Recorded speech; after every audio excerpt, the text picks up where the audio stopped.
Pipe লিকেজে বদ্ধ রুমে জমে থাকা গ্যাসের আগুনে পুড়ল একটি পরিবার। শুক্রবার ভোররাতে ভাসানটেক এলাকায় দগ্ধ 6 জনকে ভর্তি করা হয় শেখ হাসিনা জাতীয় বার্ন অ্যান্ড প্লাস্টিক সার্জারি ইনস্টিটিউটে। চিকিৎসক জানান সবার শ্বাসনালী পুড়ে গেছে। গ্যাসের পাইপের একটি লিকেজ থেকেই ভয়ানক আগুন। 6 সদস্যের পরিবার এখন জীবন মৃত্যুর সন্ধিক্ষণে।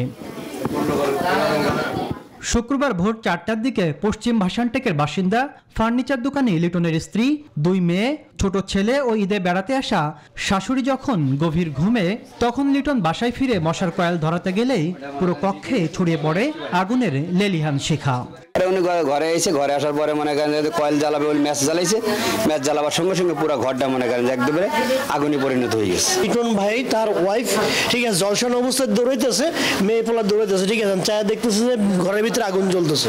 দেখার মতন না, মানে সব শরীরের চামড়া নাই, সোজা কথা।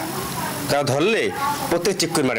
বিকাশে কম খরচে ক্যাশ আউটের লিমিট বেড়ে 50,000, প্রিয় এজেন্টও 2টা। স্থানীয়রা পুলিশের সহায়তায় উদ্ধার করে দগ্ধদের। সকালেই ভর্তি করা হয় শেখ হাসিনা জাতীয় বার্ন ইনস্টিটিউটে। চিকিৎসক জানিয়েছেন সবার অবস্থাই আশঙ্কাজনক। সবাই আশঙ্কাজনক অবস্থা আমাদের এখানে আছে। এখানে 82 থেকে 30%, সর্বনিম্ন 30% এবং সবচেয়ে বেশি আছে 82% বার্ন। ময়মনসিংহের বাসিন্দা লিটন পশ্চিম ভাসানটেকের এই বাড়ির নিচতলার একটি কক্ষে স্ত্রী, 2 মেয়ে ও 1 ছেলে সহ বসবাস করতেন। তাসলিম তৌহিদ, নিউজ 24, ঢাকা।